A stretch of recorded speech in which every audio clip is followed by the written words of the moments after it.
Bygone Echoes.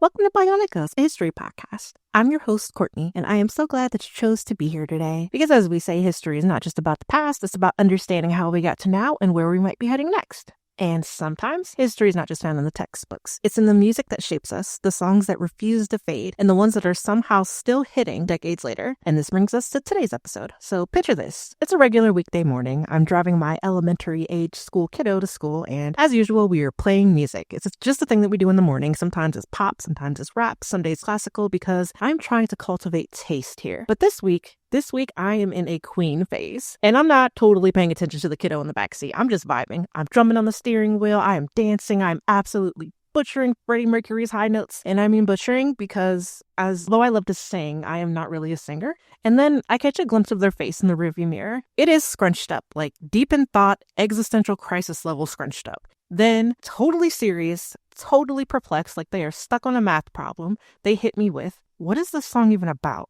And that stopped me for a second because, fam, that's a legit question. What is this song about? Like, I know the words, or at least my version of the words. I can air guitar the solo. I can feel it in my bones. I can headbang at the appropriate times like Wayne World raised me. I can also think about Freddie Mercury, the world he lived in, the things that he had to overcome by choosing to be himself. But really, what is the answer to this question? Is it about regret?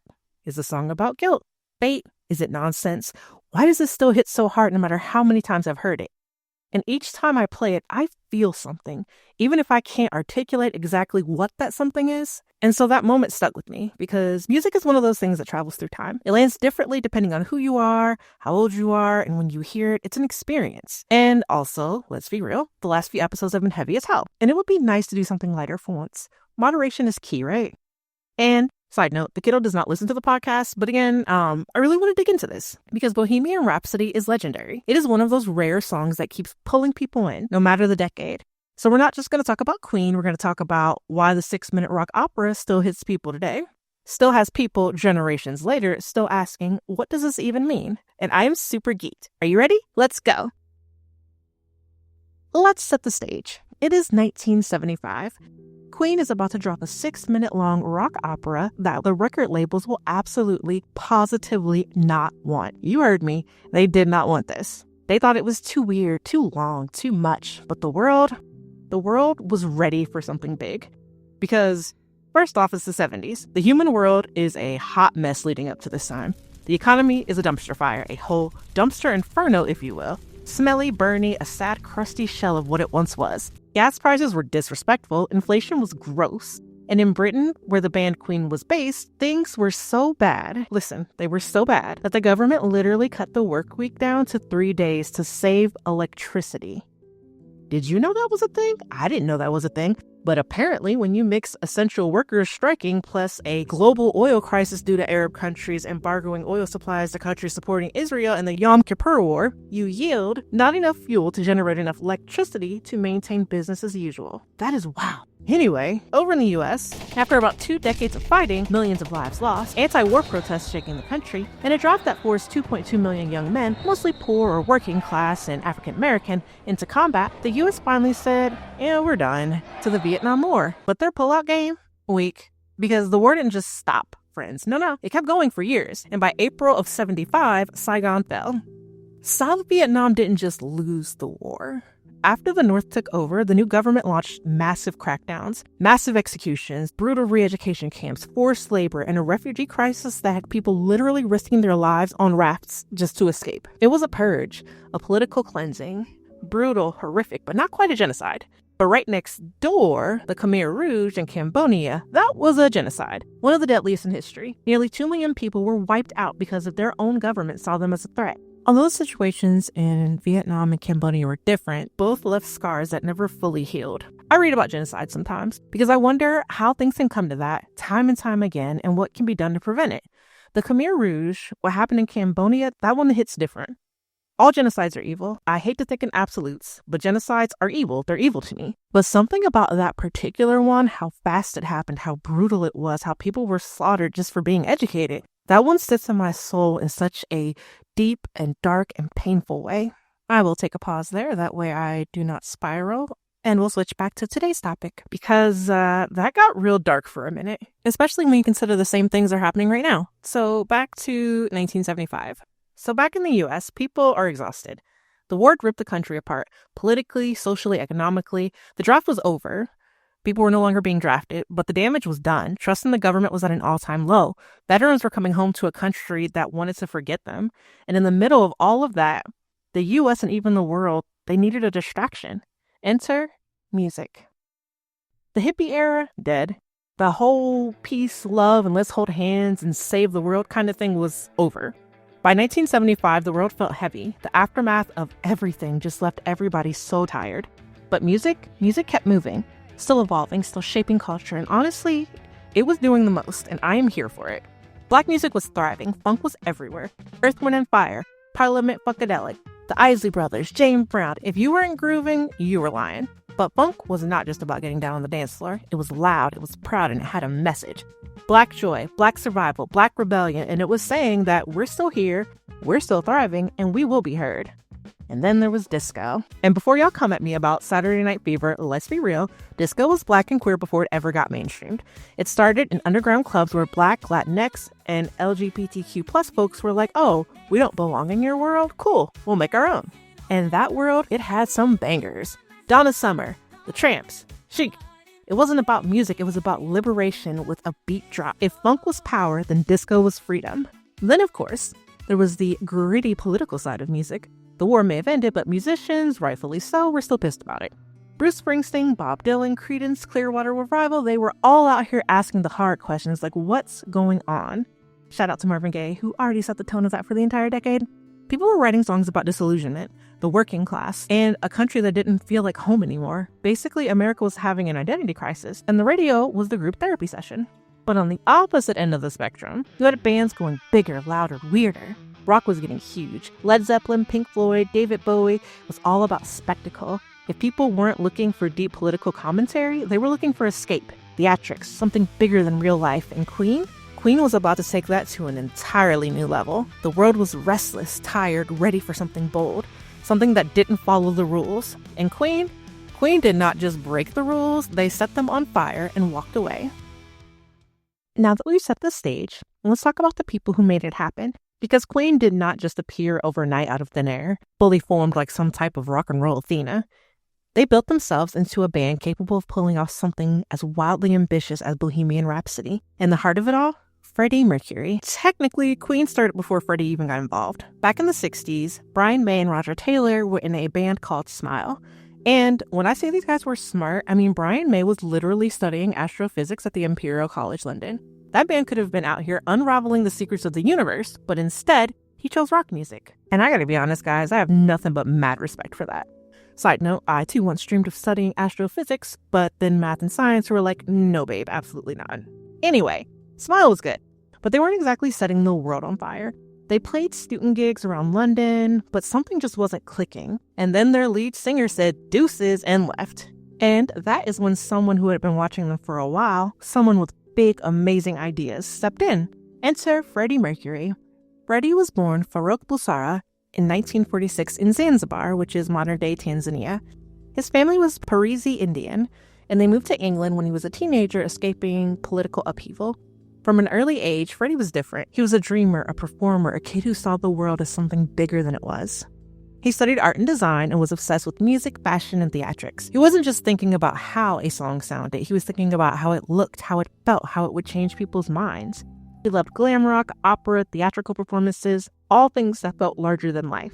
Around this time, he also joined Brian May and Roger Taylor and pushed their band in a new direction. And during this time, he also met Mary Austin, a quiet, thoughtful woman who worked at a fashion boutique. They clicked instantly. She became his girlfriend, his rock, and though their relationship wouldn't last, his lifelong confidant. Freddie once called her the love of his life, and their bond ran deep. But as Queen's star began to rise, so did a tension Freddie couldn't ignore.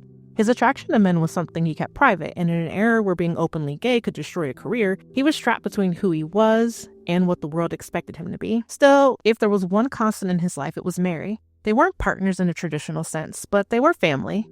Love is interesting because it doesn't always fit into like this neat little category. Sometimes it's romantic, sometimes it's platonic, sometimes it's something in between, but that doesn't make it any less real. And yet love, no matter how deep, doesn't erase struggle. Freddie lived in the in-between, balancing public adoration with private doubt, spectacle with secrecy. That tension between personal freedom and public image, between self-expression and self-preservation, was something that seeped into everything that he did. Freddie chose the name Queen for the band, and yeah, it raised some eyebrows. Even I remember hearing the name the first time and being like, wait, what? Not gonna lie, I thought it was something to do with the Queen of England. Maybe it was like her personal band or something. To be young. But Freddie loved the name. He thought it was regal, dramatic, and let's be honest, had a little wink of queer energy in there. If you think about it, Queen wasn't just making music. They were making a space for people who felt a little too much for the mainstream, too theatrical, too emotional, too flamboyant. Sound familiar? But first, they had to prove themselves. With the addition of John Deacon on bass, Queen officially became a band. A broke band, but a band nonetheless. They played tiny clubs, student gigs, anywhere really that would have them. At first, people did not get what they were doing. They were too theatrical for hard rock, too heavy for pop, too weird for mainstream radio. They didn't fit into a box, and that really confused people. But Freddie refused to blend in. He knew that they were not just another rock band. They were Queen. And if the world didn't see it yet, say less. It would. By 1973, they landed a record deal. Their debut album, Queen, did okay-ish. It was not a breakout hit, but it was enough to keep them moving. Then came Queen 2 in 1974, which gave us March of the Black Queen, a song that honestly sounds like an early blueprint for Bohemian Rhapsody. But it wasn't until Sheer Heart Attack, later that year, that they had their first real hit, Killer Queen, which is literally one of my favorite songs.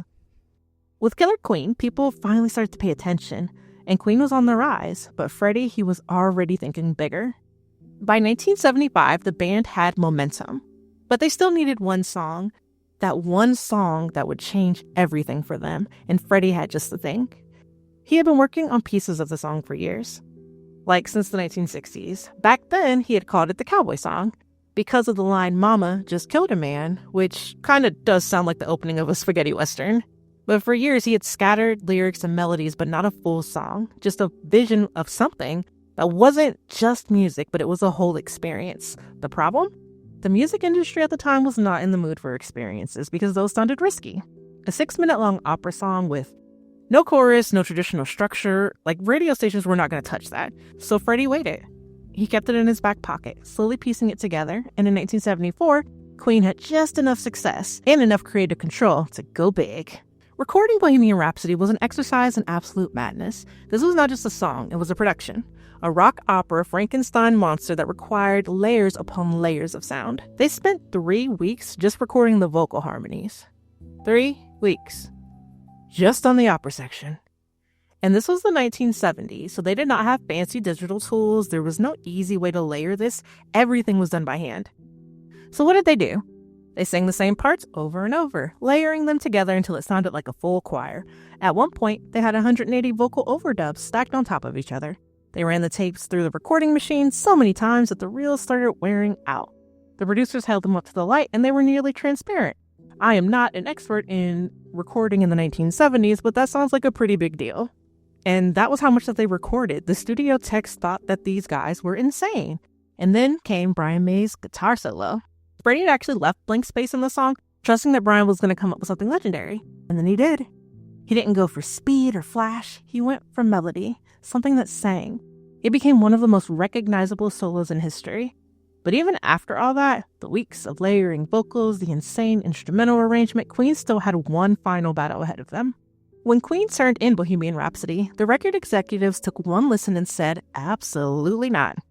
It was too long, it was too weird, too complicated. The radio would not play it, but Freddie refused to cut it down. So, since the label wasn't going to push the song, Queen took matters into their own hands. Freddie handed a copy to his friend, DJ Kenny Everett, and told him, "Now listen, you absolutely must not play this on the air." Wink, wink, wink.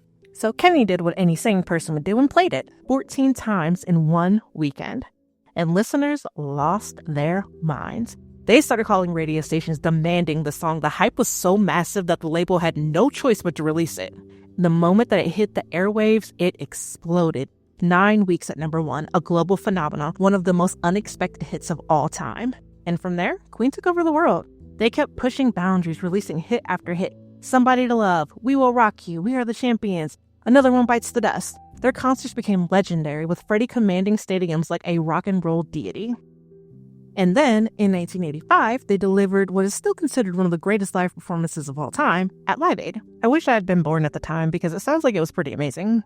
Freddie lived his truth, bold, theatrical, and completely unapologetic. In a rock world built on hyper-masculine, straight guy energy, he proved that you could be soft and powerful, queer and untouchable. And even now, decades later, he dares you to do the same, to be yourself, to challenge what's acceptable, and to live a life as loudly and as unapologetically as you want. And while Freddie himself was gone too soon, his music, his impact, that is immortal. Because nearly 20 years later, Bohemian Rhapsody hit the charts again, this time thanks to Wayne's World. For my youngins out there, Wayne's World was an early 90s comedy about two rock-loving, basement-dwelling best friends that hosted a low-budget TV show. In one of the movie's most iconic scenes, they pile into a car, crank up Bohemian Rhapsody, and headbang their way through the song like it is a sacred ritual. The scene became legendary, so much so that an entire new generation fell in love with the song, sending it right back up the charts.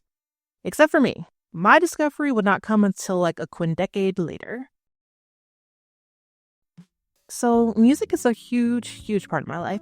It always has been. My first email address as a kid, circa 1988, was I Love Music with about 400 numbers behind it because obviously I was not the only one. But I did not grow up with Bohemian Rhapsody or Queen or anything that sounded remotely like them. That was for other people. It was the 90s. It was a different time.